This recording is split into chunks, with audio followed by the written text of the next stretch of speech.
Hello everyone and welcome to my YouTube channel. My name is Gabriella and today we'll be discussing breastfeeding. Just as I say that, someone wants some boob milk. How ironic. I thought because it's breastfeeding week, I'd like to share my experience around breastfeeding so we can allay any myths around breastfeeding and so I can share my true experience around exclusively breastfeeding Sabali for 20 months, what my experience has been like, and the benefits of breastfeeding.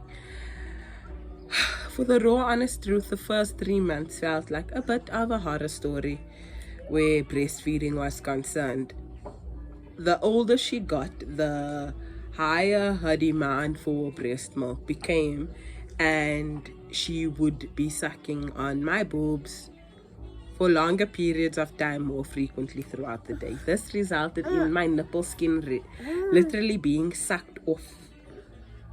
There were sections on both sides of my nipples that were basically sucked off. The skin was raw, it was sensitive, and it was painful to continue to breastfeed, but it was her only source of nutrients, and I needed to buckle up and be strong and just power on through it for those first 3 months. After that, it became easier to breastfeed and I didn't even need nipple cream after the first 3 months. But the first 3 months, if I'm being honest, were excruciatingly painful, and it was a time I was afraid of being a mother during those first 12 weeks. Co-feeding. I went back to work. Sabali was born in November 2019, so very close to when the pandemic started affecting the whole entire globe. I was back at work for 2 days before restrictions were put into place, so I was working remotely after maternity leave quite soon, so I could sustain breastfeeding. While she was at nursery school, we tried this girl just won't let me record my videos today. She just won't let me do it. But let's power on through the crying, because I said I would be posting videos and I'm not recording this motherfucking video again. I think for breastfeeding to be successful, you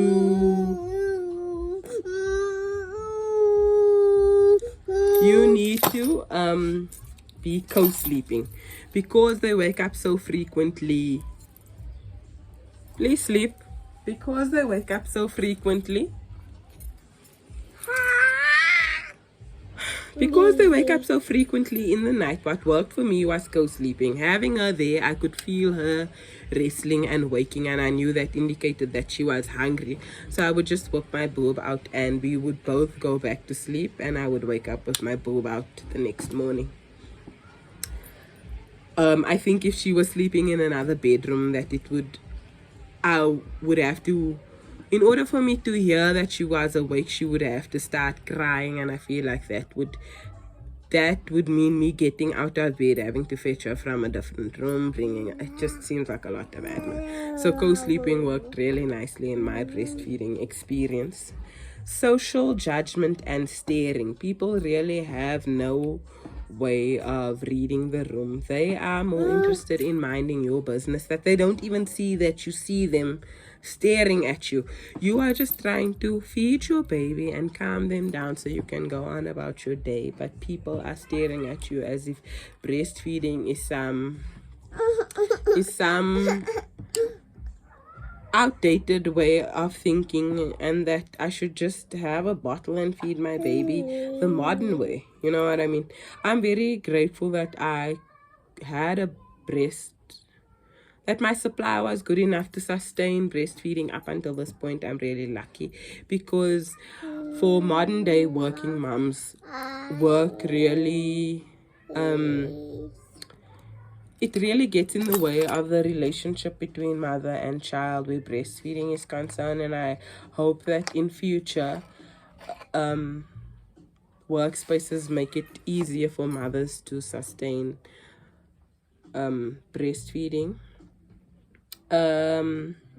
I know expressing is possible, but for me, although I was creating enough supply to sustain Sabali as exclusive source of food, when I would express, they just enough milk wouldn't express into the bottle. So even if I would express, it wasn't enough milk to leave her with. So when we tried nursery school, we tried a couple of formulas, but she just didn't take to it. She just wasn't interested, and so she persisted with the breastfeeding, and I just continued because I wanted to breastfeed anyway.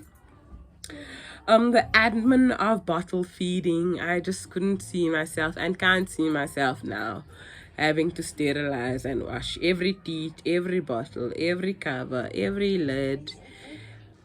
It just seems like a lot of admin to me, and I suppose I'm speaking from privilege, from being fortunate enough to have the circumstances support my breastfeeding journey, and I hope that in future other mothers are fortunate enough. But in the beginning, I was so turned off by breastfeeding that I did try formula, but it just never worked for my situation. I would say the tips to surviving year 1 of breastfeeding is to be patient with yourself and the baby.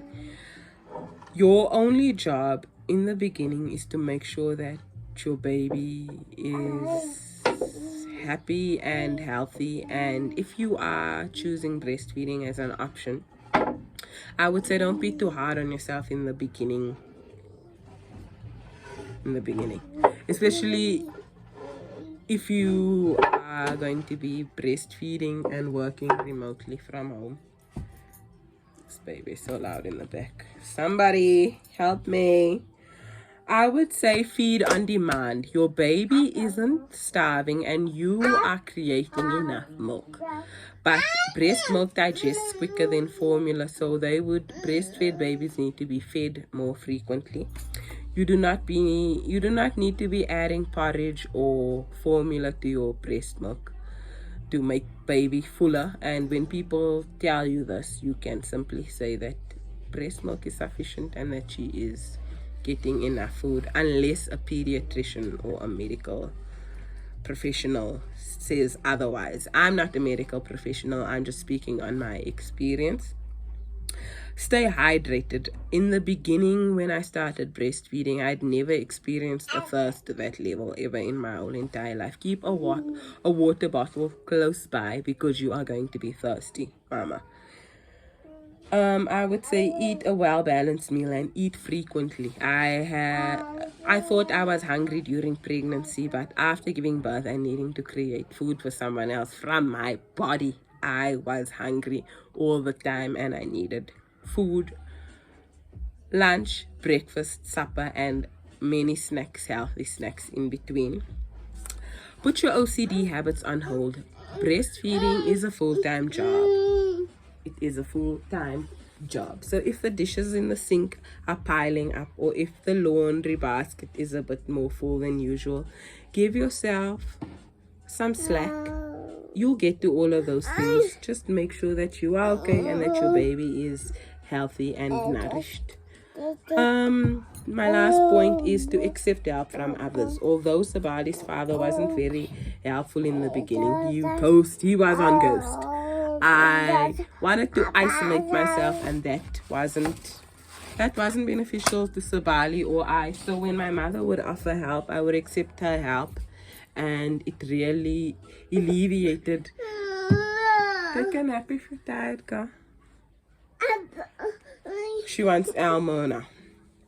So let me hurry on up. I would say breastfeeding is a great choice. It is bespoke milk specifically for your baby. We're gonna go now. Thank you so much for coming and watching today's video. If my energy seems low, just know that the world is a wild place and I'm just trying to power on through. But I promised that I would do these videos, and I want to be I want to fulfill my promise to myself. So thank you so much for joining. And if you are a new mom or an expectant mom and want to be breastfeeding, I hope the message helped you.